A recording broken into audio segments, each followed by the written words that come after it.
Good afternoon. It's our honor and privilege to welcome you to the weekly BW Education Wednesday Wisdom. Over the last 18 months, we brought to you education leaders who are thought leaders, who are doers, and who are shaping the destiny of institutions and the students, and by that corollary, the destiny of the nation.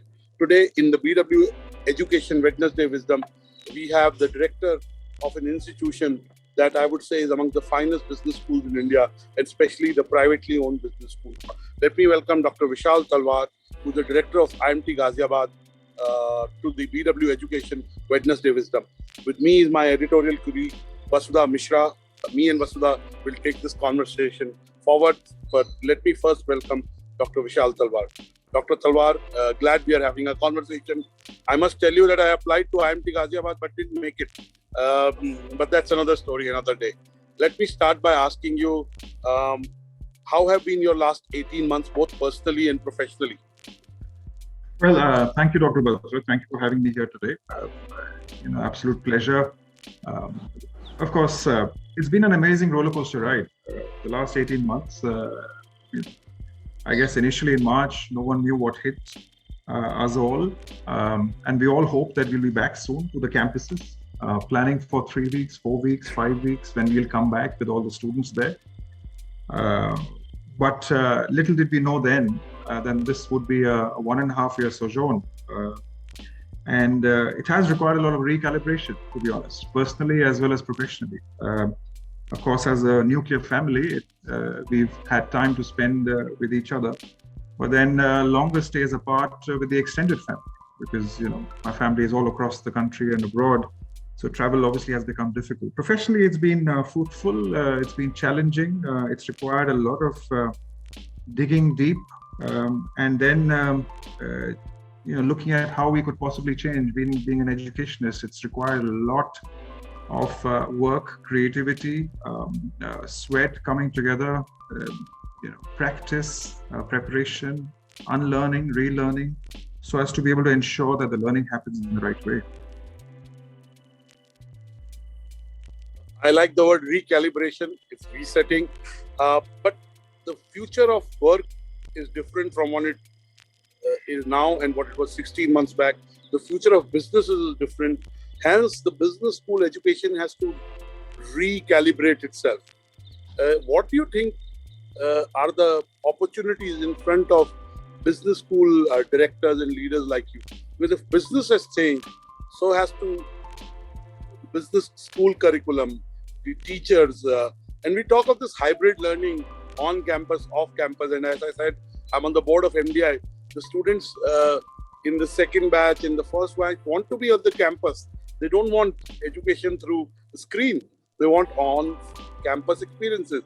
So tell us, what is the opportunity for these schools to reset themselves, to recalibrate themselves? Look, the change has been happening for some time. Whether we call it change, that's been happening. It's just got speeded up because of the crisis that we've seen in the last 1.5 years.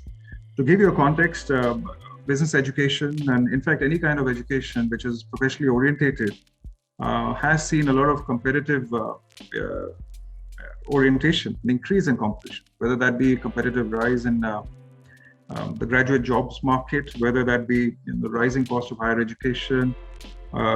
We in India, largely we are agile university setups, which predominantly are able to offer something back, which is largely around placement or a good exit. But it has required a lot of recalibration. It has required a lot of us to actually look back and think, what is it that we offer in the form of learning, in the form of curriculum, go back to the drawing board, understand what it takes to be able to be competitive, understand what it takes to be able to ensure that there's a certain level of classroom experience. And of course, in this case, the classroom by itself has changed a great deal. And what you were talking about earlier, the blended or the hybrid, learning orientation, quite frankly, most educational institutions have had to learn to adapt to this kind of model. That has required, in fact, once again, questioning the relevance of the curriculum. What is the approach that we have to learning? Our faculty essentially extending what they did in the offline mode into the online mode, which quite frankly doesn't necessarily work. So a lot of these things we've all had to look at. That's the reason why I use the word recalibration.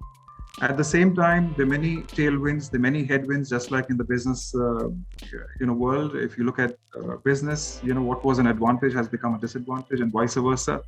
Models have had to change. The other day, I was speaking to someone from the FMCG sector, and they said we strategize for every month rather than have these long-term plans. So that has also rubbed off on the education sector as a whole, management education definitely. And you're right, a lot of the students, yes, for the last 1.5 years have been learning in the online mode at home. There is certain levels of fatigue. There is certain levels of, yearning to want to come back. Whether they come back to the exact same thing is the big question, right? Or they would like to come back because automatically it's about peer learning. It's about experiencing the learning. It's about a lot of the activities which are outside the classroom as well, which matter when you're talking about business education, when you're talking about management education. But that has required a lot of recalibration. I think, when you talk about blended learning, when you talk about this whole concept of hybrid learning, it's here to stay. But in what format is the bigger question. That's something that we have to look at. We've always been talking about flipped approaches to learning. We've always been talking about ensuring that there's a 24/7 continuity of the learning. I think now is the opportunity to be able to ensure that learning happens in a more continuous manner, rather than in a manner which there's a lot of disjointed focus. So that has required going back, creating, let's say, for example, centers of teaching and learning, which are focusing on ensuring that the faculty are being able to do the right job in the classroom, ensuring that the assurance of learning takes place. What's actually happening? Is it a transliteration of what you wanted to do in any case when you were in the offline mode? You deconstruct your curriculum, right? You try and look at what matters, what doesn't. Is it about completion of 100% of the curriculum, or is it about ensuring that even if it's 80%, have you done it properly in the experiential manner? A lot of those questions have had to be answered, and that's why I use the word recalibration here. I love the word because I said, Dr. Talwar, that we live in a world which is a 3C economy: a collaborative economy, a contactless economy, and a compassionate economy. So to reimagine whether I run a media company, whether Vasudha as a journalist, you as an educator/leader, a management leader of an institution, we all have to reimagine what we do in the context of a post-corona. We're not fully post-corona, but hopefully we will be. Now, let me ask you the biggest question. See, a business school is about learning and it is about placement. I'm simplifying it, right? Learning and placement, both are important. Not one is important. And as I rightly said, IMT is on the top 10 business schools, top 15 business schools, depending on, it's among the top business schools in the country, you don't have to tell. Now, when you become the director, what are your plans to take IMT Ghaziabad and to the next level? Of course, there's an IMT Nagpur and so on and so forth. And as I said right up front, you have the AACSB accreditation right up there on the screen. I understand that. I think people who are on the bweducation.com watching your thing or businessworld.in understand that most of them, me being an MDI student, being an alumni, now being on the board of governors of MDI, I certainly understand what AACSB is. It's an accreditation which is very, very prestigious. It happens after years of compliance, scrutiny, and maintaining a certain level of standards, and really puts the school in a different league, so to say. There are not many schools in India that are both AMBA or AACSB credited. So what are your plans for IMT Ghaziabad? So as far as IMT Ghaziabad is concerned, absolutely. Thank you very much, for mentioning us, and at the same time, IMT Ghaziabad, and the fact that, we have an AACSB accreditation, and that's been there for quite some time. I think that, kind of tells us, or is an indicator to the assurance of learning, the fact that there are certain standards that we adopt and there are certain global standards that we adopt in the entire value chain process, in a way, as far as learning is concerned. So IMT Ghaziabad has been there for the last 40 years, a great institution, as you mentioned, with a strong learning focus, with a strong legacy. It, of course, has transformed the lives and careers of more than 15,000 students and other participants. In fact, many more than that. Some of the best faculty in India and abroad are shaping thought, strategies, policies. Remember, when you're trying to, maintain a certain standard or sustain it, or in fact keep pushing it up, it's not a function of, knowledge dissemination in the classroom, but it's also a function of how you are able to create knowledge, be one step ahead, be able to shape, management thought per se. So, of course, research and development. Absolutely. And I think, for us, it is, of course, about sustaining that. And at the same time, also realizing that to be able to sustain it, a lot of different, things need to be factored in. What I was mentioning earlier, the kind of learning that you offer, the kind of programs that you offer,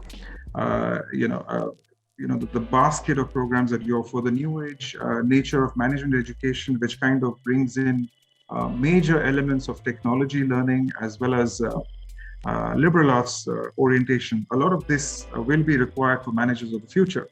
And automatically, these are things that, we are keeping ourselves busy with. What would curriculum look like in the future?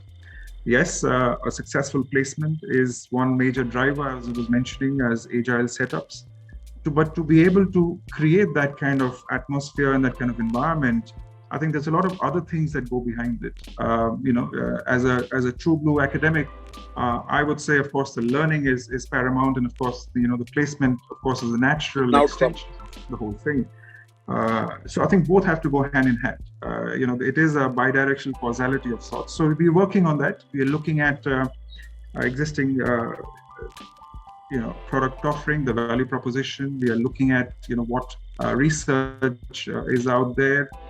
We are looking at, various centers of excellence that we need to be able to ensure that those centers of excellence become, grounds for a lot of thought shaping as well as policy contribution and making. These are things that we are rather busy with.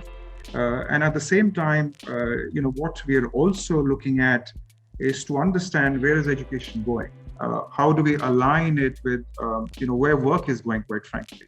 What are the skill sets that are possibly required for managers of the future? Work obviously is going in very different directions, contributed by technological change, contributed by COVID. A lot of major decisions are being made sitting in not in the boardrooms, but possibly in living rooms across the world. And that itself completely changes leadership styles. You're leading people that you might possibly never meet, which by itself requires you a very different orientation. Itself requires you to inculcate a certain skill sets. How do you manage virtual teams? How do you manage physical teams? How do you ensure you're getting work done? How do you ensure that you're leading people who may not necessarily meet you on a very regular basis, if at all? That requires a lot of change. How do I ensure that this whole idea of automation, a lot of automation is happening in various different sectors. It's in some cases 40%, in some cases 50%. A lot of sales activation is now very much automated, for example. How do business leaders manage in this particular kind of environment when you're not necessarily competing, working with other people, but you're also, factoring in machines and their ability to not require you anymore. What's the big difference in Industry 4.0? The biggest difference from the other Industry 1.0, 2.0, 3.0 is that, machines don't necessarily require you anymore to be able to do their jobs. So what do you do? What's your relevance? How do you ensure that you're able to build up skill sets which go much beyond possibly matching a balance sheet, possibly creating a profit loss statement? How do you go a few steps further up? So we're quite busy, trying to understand and look at what work will look like, and in the process, what curriculums need to look like going forward. My last question, but I also want to say that COVID was a mixed bag, both in terms of lives and livelihood. And one of my very close friends, who's an IMT pass out, he was the chairman of the alumni, like I'm the chairman of MDI's alumni. And when I became the alumni chairman, I called him to seek his views. Passed away during COVID. I know you know that I'm referring to Mr. Rajiv Karwal, and I'm sure he's looking down on us and smiling. My friend Prasoon Joshi from IMT Ghaziabad, my friend Shubhinder Singh Prem, is from, and I can go on. I have at least 50 close friends from India, and another 25 close friends from IMT Ghaziabad, who are really part of a very close inner circle. So IMT lost Rajiv Karwal. But my last question to you, before I bring in Vasudha for the conversation. Now, it is where you talked about the change business environment, the digital enablement of every business, and the digital leadership. If your business is not digital, you're not digital. I want to ask you a question which is a little philosophical. What do you think what do you have to say about the evaluation of edutech firms? And do you think edutech will replace education, or do you think it's a supplemental form of learning? What are your views on the edutech ecosystem, the edutech players, their valuations, their impact? And philosophically, while they were deployed to digitally democratize access to education, in some cases, they've ended up creating even a wider digital divide. They've bridged it also. But what's your view on edutech? So I think, obviously, edtech, especially in the last few years, has become rather prominent. And of course, they have been able to capture wider spectrum, more imagination, and of course, have provided a lot of people access to, learning in some forms.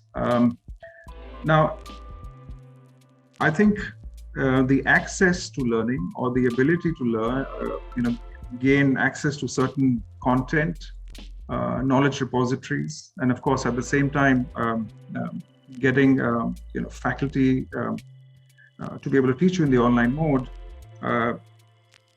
is obviously a welcome step in a way. And of course, people have been at home, people have been able to experiment, people have been able to benefit from the edtech companies. I think the question is more around whether, and this is something I'm sure will get answered in the slightly longer term, is this whole idea of, yes, you can increase access, you can enable a good number of people to possibly provide a certain signal to society that they've finished particular certificates or courses. I think it's about whether this will then help capitalize on the demographic dividend or the access dividend, right? Which means that, yes, people are being able to get, sitting at home, certain form of learning. How that learning happens, how much of that learning you're able to retain, and more importantly, how much of that learning you're able to capitalize on in the longer term, that will then, provide my perceived value in the long term of what, this education has been able to provide. Having said that, you would obviously notice that edtech companies have come in. You are seeing a lot of interesting collaborations, between what I would call as traditional higher education institutions as well as edtech companies, right? So obviously they're on their own, higher education institutions are also on their own, but at the same time, for various reasons, there's a lot of collaboration that you will see going forward. I think that by itself will possibly involve a lot of transition and transfer of knowledge on both sides. To answer that earlier question that I had, earlier answer that I gave you very briefly is about, how is learning being capitalized on, and how learning is actually happening, how we are able to ensure that it is much beyond essentially a certain amount of content. It is about, being able to retain it, being able to use it, being able to capitalize it, and then being able to, make sure that helps you in change. That I think will take some time, and that will require a lot of transition between what I would call as traditional setups as well as, edtech startups. Of course, valuations is once again a different ballgame altogether, and I think valuations in this particular space, especially in when you invest in startups, is obviously more around potential. Than anything else. So, you're looking at a futuristic orientation, you're looking at the potential of how a particular firm, irrespective of whether it's edtech or otherwise, will perform in the long term. I think that provides, this whole, concept of what the value might be at this stage. So, yeah, but we live in interesting times, Dr. Dutt. Oh, thank you so much for answering that. And it is my turn to come in and ask some questions. There's definitely a lot we need to like the UD talk spoke about, and we're going to definitely get into that. But before we do, I would like to go back a little bit, and I would like to ask you, like, this is a new position for you. You've been in IMT for about a month right now, and before this, you were in VML. And other than that, you've sort of had your foot in a lot of different waters. You've been in industry, you've been academic, you supported startups, and now you're director. So can you tell us a little bit about your journey, or like what led you to this position that you are in today? So, well, yeah, I mean, it's been an interesting journey. As you mentioned, obviously, I started off, in the marketing world, working, I have, had a stint in the advertising world. I've had a stint in, on the client side and in the automotive sector. And thereafter, I decided to do my doctorate, my PhD. That led me to foreign shores. It led me to the United Kingdom. I did my PhD over there. And of course, once you are within, an academic kind of environment, that kind of bug actually, catches you or bites you. So automatically, I realized that my calling was within, the academic, firmament, within the academic world. Made natural progressions within the academic space, moved on from a particular location, moved to the London School of Economics, was there for a few years, by which time then moved on to Henley Business School, once again as a marketing academic. Thereafter, and somewhere around then, I did decide to come back, to India because I wanted to be part of the institution building world here. I realized that I could possibly be of some value in being able to work within academic institutions, let's say beyond research, beyond teaching. Of course, that is something which is still at the core. But I felt that India was for me a more attractive place when I talk about institution building. When I talk about the fact that I want to get into more administrative positions and roles. And that's what happened. When I came back to India, all of my roles have been administrative. And in India, academic administrative roles are like the entire value chain. You've got to look at every aspect of the whole thing. And I think that I've benefited a great deal from that. As far as the startup space is concerned, I always had this bit of an inkling. Be part of the startup world. That kind of interest started when I was in the UK, especially in London. I spoke to, I engaged with, I had conversations with people who were very young startups, and that bug kind of bit me there. Since then, I've been on and off engaged with different startups in different capacities. At times as advisor, at times as other roles, and that kind of helps me keep connected with the practical world. It helps me keep connected with the latest, the spirit, the creativity, the challenge. That startups face, especially in the early cycle, in the early stages.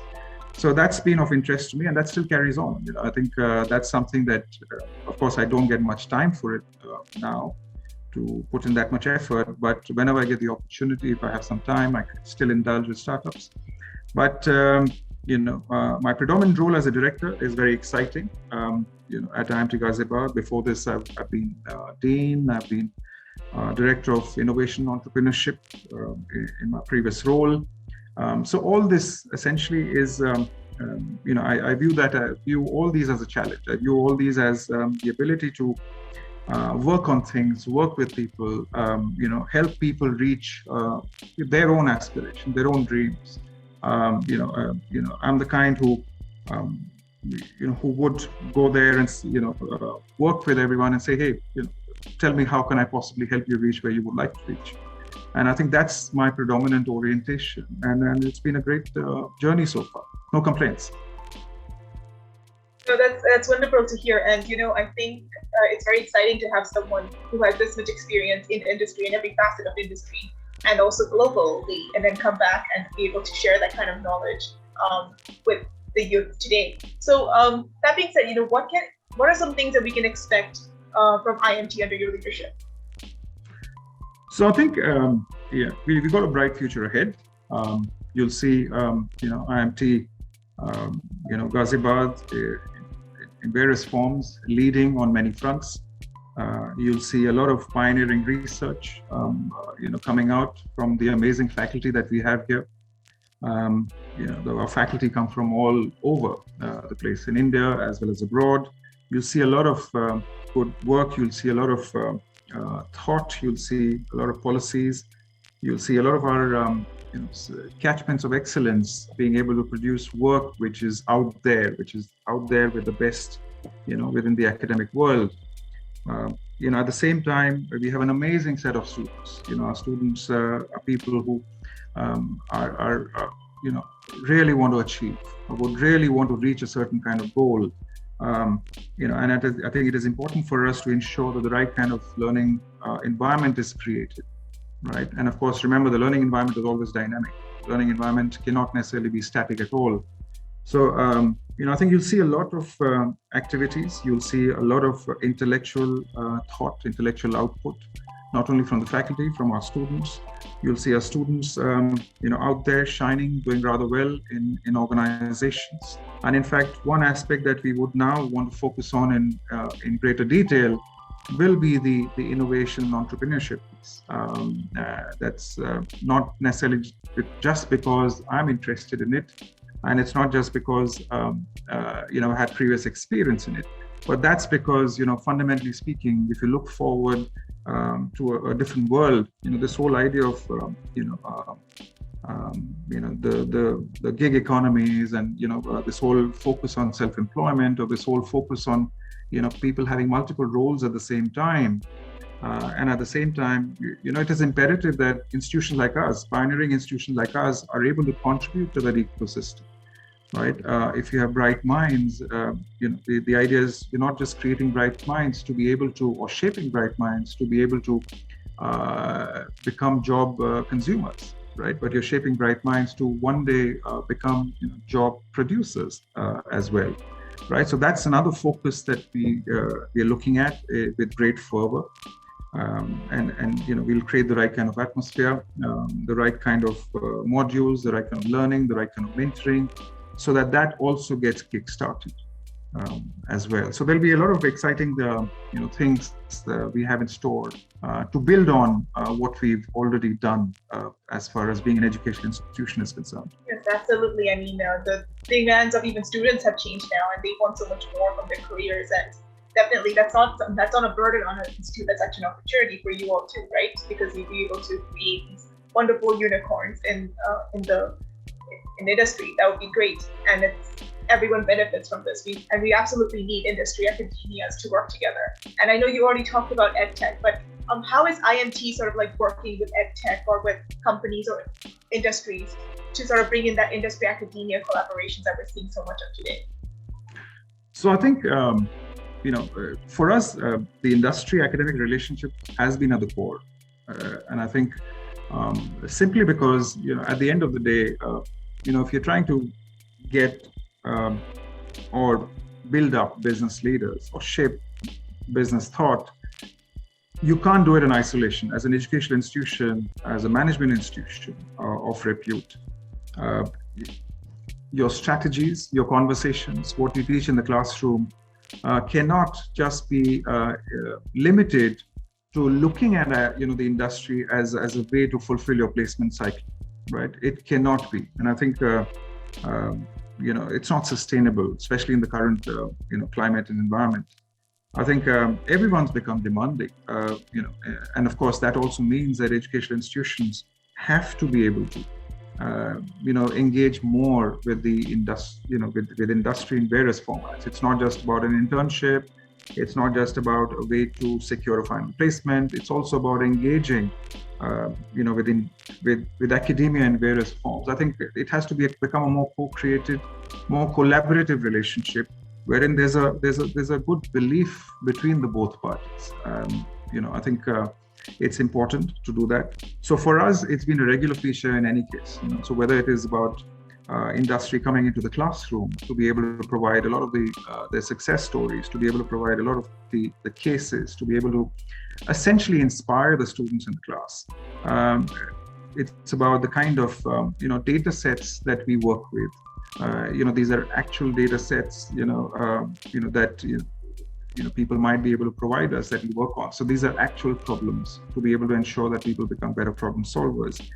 At the same time, it is also important that the curriculum gets co-created as well. The industry is as much a partner in trying to figure out, hey, what is the educational institution or the management institution working on? What are they teaching in the classroom? Is it relevant? And it is important that we have constant dialogue with them about what is it that we offer in the classroom. Some institutions like us, we've been doing it for some time. For us, it's about going further. For us, it's about, how do we create a certain experiential learning that brings in industry in more regular ways into the classroom. And we constantly dialogue with the industry for that to happen. I think that's what builds up many things, and that can be kind of looked at as essentially one particular sentence: employability, right? It's important, if you're trying to look at a certain kind of skill sets, whether it's problem solving, whether it's problem identification, whether it's creativity, whether it's communication, whether it's ambidexterity, whether it is mental strength, technological comfort. Once again, it has to be done in coordination and closely with the industry as well. Absolutely, because industry also needs to know exactly what students are coming ready with and what are their own skills that they can also sort of leverage. It's not just what the industry has to teach them, it's also what skills they already have and what they can use, where they can use it, how they can use it. It's because students are a great resource, and employability is not just about having a job, it's also about creating a career, building a fraternity in a company or in a university for that matter. So this whole year has been absolutely crazy. And we've been doing a lot of distance learning. You mentioned that you still have online classes ongoing, which of course is going to be the case. Do you see eventually turning the system into a hybrid blended learning model, or maybe eventually moving back to completely offline? What are your plans with the learning system that's in place right now? I think, as I mentioned earlier, this whole concept of blended learning or hybrid learning is obviously here to stay. But I think it also depends on what is going to lead and what's going to lag. I think that's more, a bigger question. Every day, whichever institution that you belong to, whether it's a standalone institution, whether it is a university, every day, people at decision-making levels are being asked questions. Hey, when are we going to open up the campus? When are we going to start classes, at least, offline, online, a combination? What does that mean? That means that there is a certain level of fatigue attached to, being at home in the same place, and that obviously makes you yearn to come back to the campus. Now, obviously that means that the importance of an offline existence, the importance of being together, the importance of a lot of group-oriented work, the touch and feel, for example, being able to learn from each other, being able to inspire each other while you're, together working, possibly till late nights. What's happening now at this stage is that, something that was very natural in the campus, for example, sitting in the library and working till about 3 a.m. and getting your assignments done in a group or otherwise, was in a way very exciting, in a way, right? I don't know what the students might think about it, but quite frankly, it wasn't viewed as a burden. But the same thing, if the students are actually sitting in their homes, is possibly contributing to a certain level of, fatigue, right? So obviously every institution anywhere in the world acknowledges that. But of course, we got to be rather mindful of, when you're able to open up completely. Regulatory bodies are out there, government regulations exist. So automatically, we all have to be mindful of that. So I think even after you come back to campus, even after you start, in certain grades, offline classes, the online orientation or the fact that the online learning becomes an extension of the continuous learning process, that will definitely reinforce offline learning by itself. I think, like I said, technology-assisted learning, will enable better, what I would call as flipped approaches to learning. It'll help you engage more with the material. It'll help, teachers in the classroom not only converse and talk in the classroom, but also possibly create bites and podcasts and post it somewhere so that the continuity of engagement carries on. So I think from that perspective, there'll be a lot of reinforcement. There'll be complementary, and that by itself will help everyone. I think it will help higher educational institutions, become more engaged with the learning and with their students. Yes, and you did sort of mention how, all of these things were sort of already in place or about to come up, and the pandemic kind of just accelerated all the things. But that being said, other than acceleration, is there anything that changing the distance learning has really changed in your perception of education itself or how it needs to be taught? So I think it depends largely on what kind of distance learning we're talking about here. I think distance learning has various connotations. One of the connotations, obviously, is that distance learning is distanced, and which also means that the levels of supervision, for example, or the levels of engagement, for example, possibly may also be limited. Is that the right kind of learning? That's something that we have to look at. The other form of learning, and this is something that a lot of good institutions, including edtech institutions, are doing are trying to create more engagement, are trying to ensure more transformative learning, are trying to look at ways and means by which you can personalize your education, right? And I think that kind of distance learning will definitely benefit. And I think if you notice that kind of learning, the time has come that a lot of educational institutions, with offline infrastructure, with anywhere in the world, also have started adopting. Right? It's essentially about how do you ensure transformation, right? And transformation can only be achieved if there's a consistent engagement, there's a constant dialogue, there's a constant mentoring, there's a constant guidance. And I think when I mix up offline and online learning in the right manner with science behind it, as well as certain levels of creativity, I think that's when this form of learning will actually become very, very beneficial for everyone, right? So I think that's what, I think. Oh, yeah, I think you made some really good points there, because we need to understand what we mean by distance learning, because there are a lot of people who have been doing distance learning even before the pandemic started. There are obviously open universities that also offer courses. It's not something that is very new or unique. And again, it's the same thing as any other skill-based course. Like, it was something that was already there. It just got accelerated. It got more widely adapted, more widely accepted. I just wanted to add a point there. I mean, it's good that you highlighted that, because look, at the end of the day, if you look back, at least the generation that I belong to, and even further generations, if you look back to how most of us may have learned, there was obviously a lot of dependence on what the teacher in the classroom is professing, what the teacher in the classroom is talking about, what syllabus is the professor covering. And of course, in the process, your preparation, let's say for the exam, was designed in that kind of manner, right? So automatically, that means that there was a certain amount of dependence on what the teacher was talking about in the class. I'm not saying it's higher education. What I'm saying is that even if you go back to your class 1, class 2, class 3, whatever, even then something like that happened.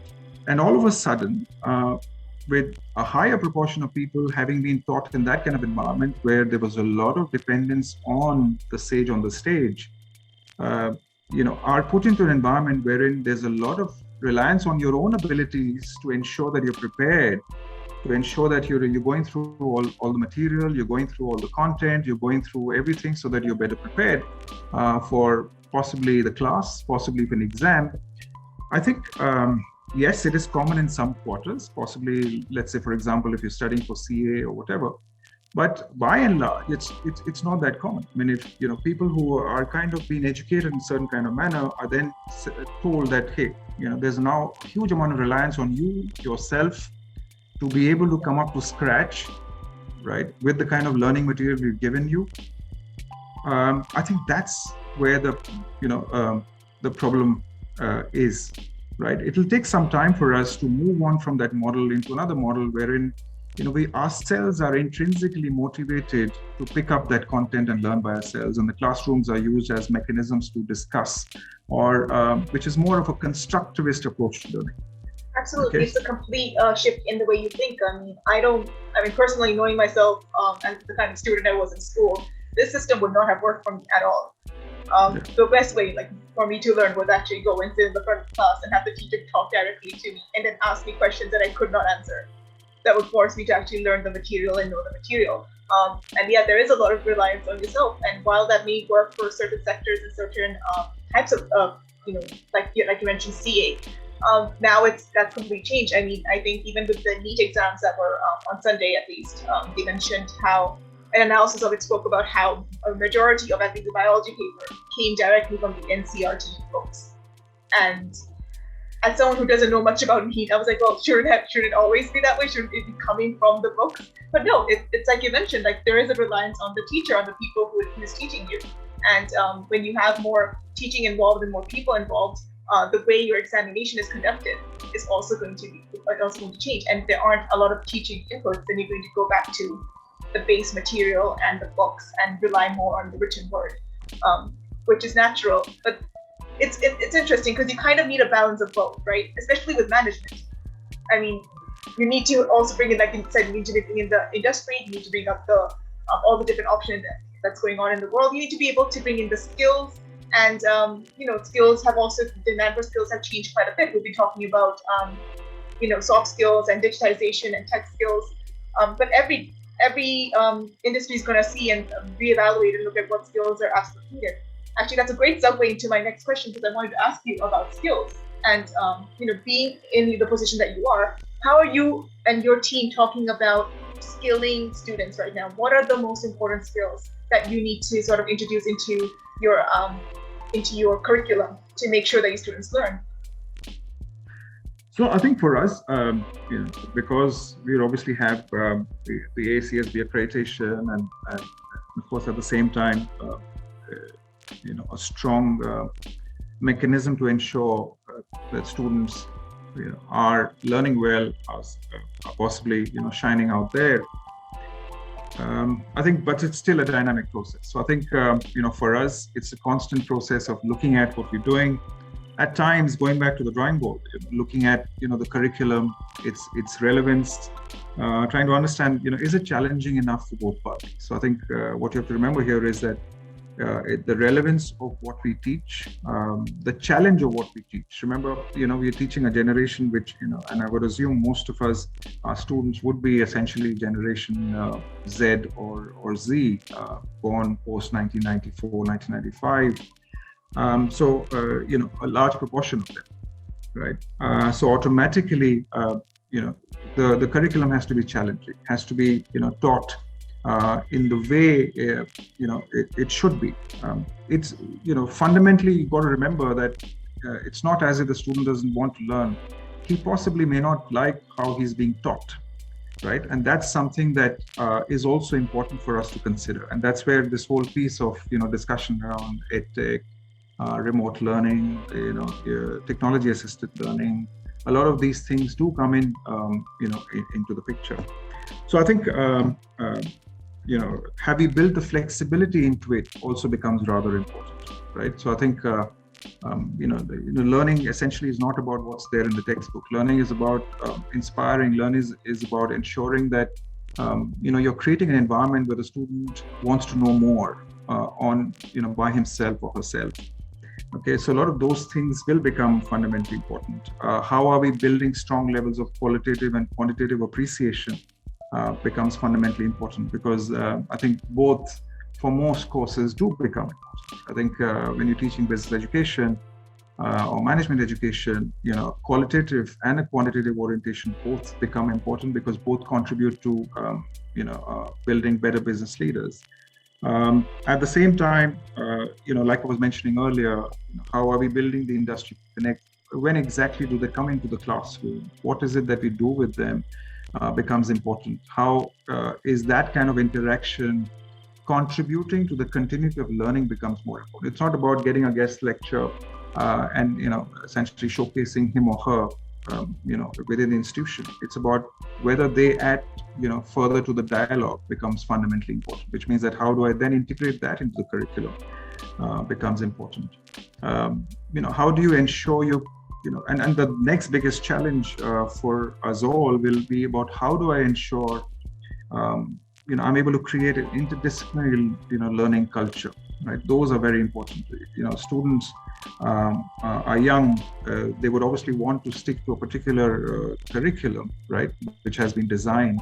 But at the same time, you got to remember that in the long term, we really don't know what jobs exist or what careers exist. People will keep changing careers, will keep changing jobs, right? So automatically that means that it's not just about a curriculum. It is also about whether I can build in certain levels of appreciation for multidisciplinary learning into the picture. Something that I was talking about earlier with Dr. Batra was this whole idea of tech appreciation, technology understanding, your ability, your comfort with coding, for example, your comfort, with obviously your core domain knowledge is fundamentally important.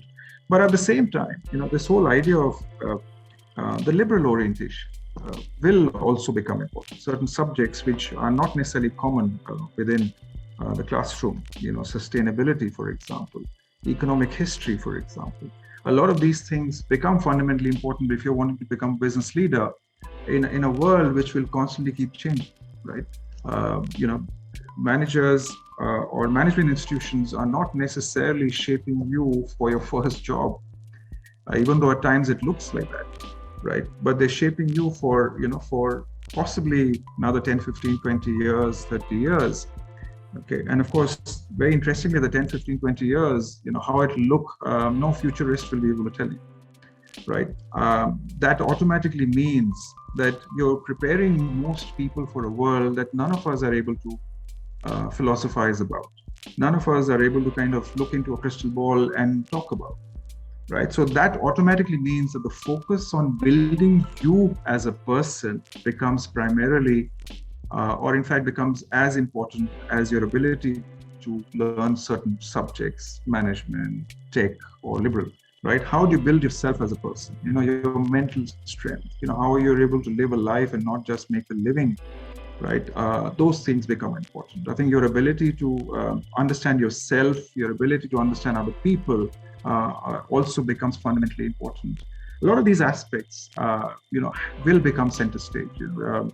And of course, what you have to remember here is that some will be in the curriculum, and some will be mechanisms by which you're doing workshops. You're doing not just focusing on the 9 to 5 or the 9 to 6, 9 a.m. to 6 p.m. what's happening in the classroom, but what's happening in between 6 p.m. and 9 a.m. in the morning, right? I think that needs to be curated much more as well, right? And I think this is where the biggest challenge is. How do you curate? You're spending 40% of your time in the classroom, but you're spending 60% of your time outside.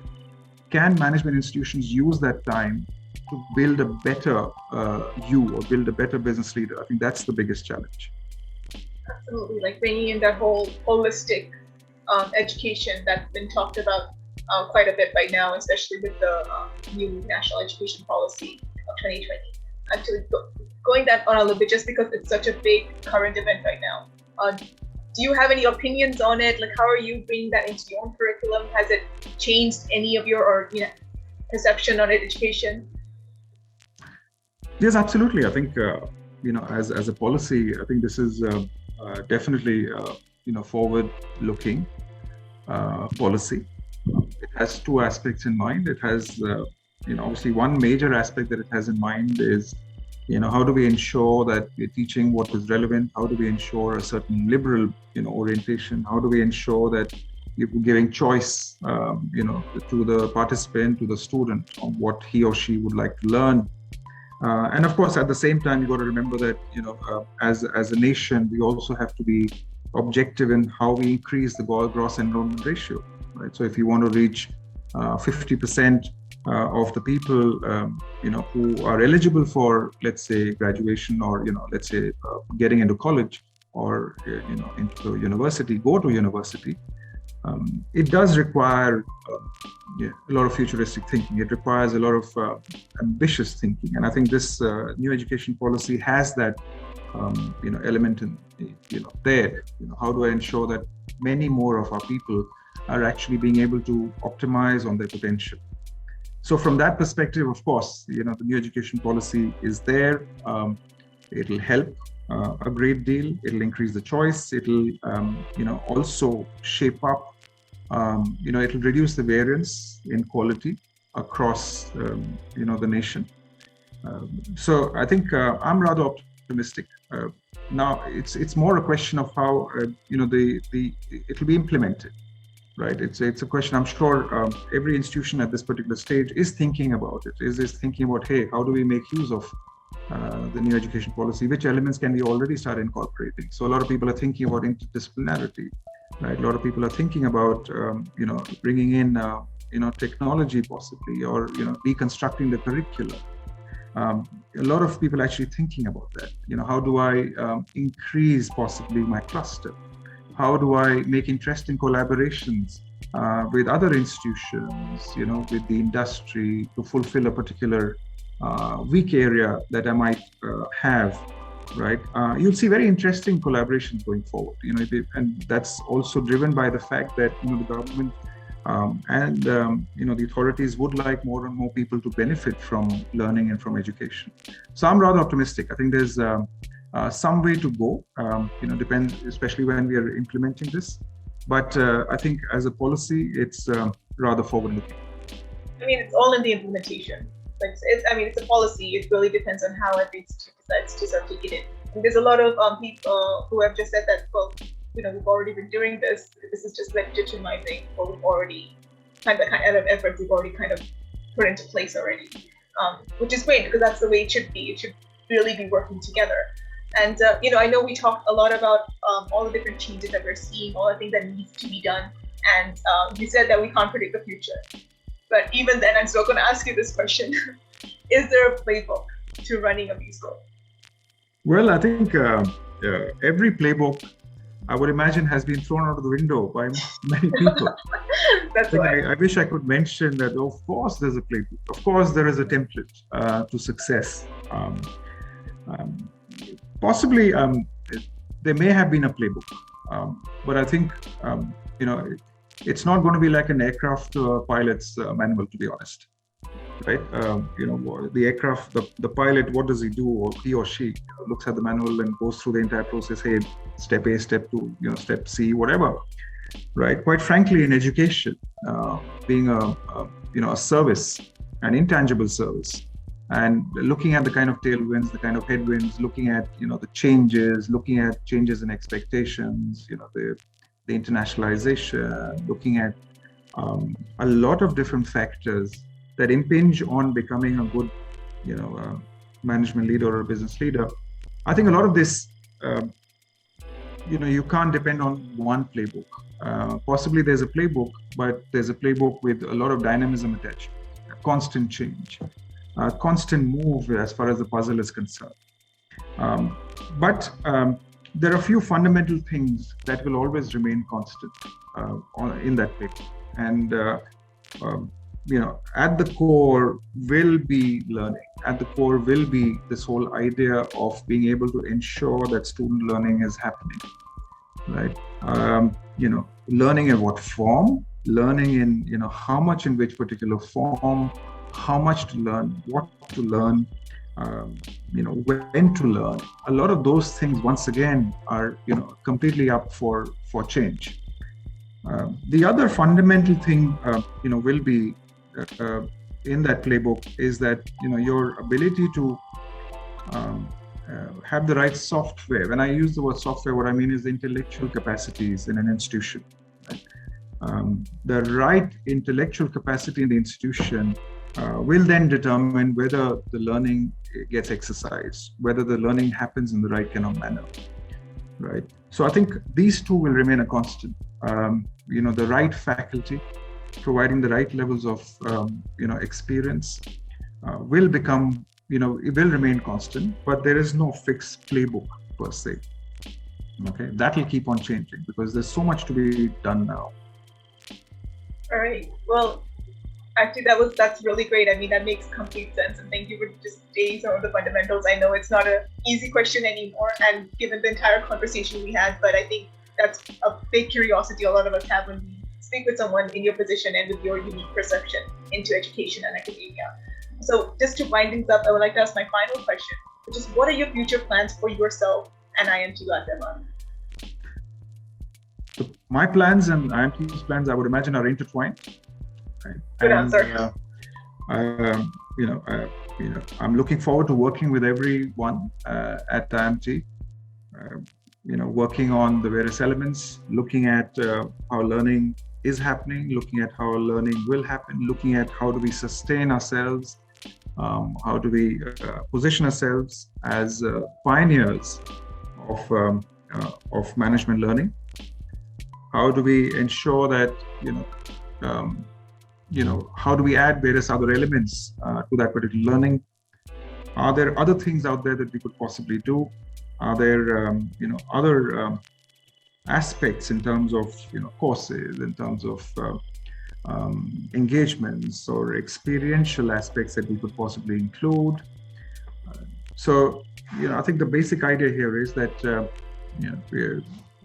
me and IMT obviously are looking forward to working with every student to be able to achieve what we would like to achieve. We've done a bit in the last 40 years. Strong legacy, as I was mentioning earlier, the trust and the confidence, the fantastic faculty, the fantastic students, the fantastic approach to learning, mutual respect. And these are things, along with this, we need to factor in, how learning looks like in the future. So I think that's my main mandate here. And I look forward to working with everyone for that to happen. Thank you so much, Dr. Talwar. And I think everyone at IMT is probably also looking forward to working with you. I mean, based on what we have heard today, it seems very exciting to see what IMT and Ghaziabad are going to do next. And actually, I did get an alert today that your admission process for postgraduate diploma in management applications has started today onwards. So those who are interested in applying for June 2022, you can visit the IMT website and you can apply for a postgraduate program from today. And thank you so much, Dr. Talwar, for coming here. And if anyone wants to rewatch this, then you can always revisit our YouTube channels, our BW Education channel, LinkedIn, Facebook. It's available right there. Thank you so much for joining us today, Dr. Talwar. Thanks very much, Vasudha, and thank you, rest of the team. Thank you. Yes, this was very insightful and very interesting. It was an honor to speak to you about all these different facets of education and get an insight into what management education is going to be looking like in the coming year.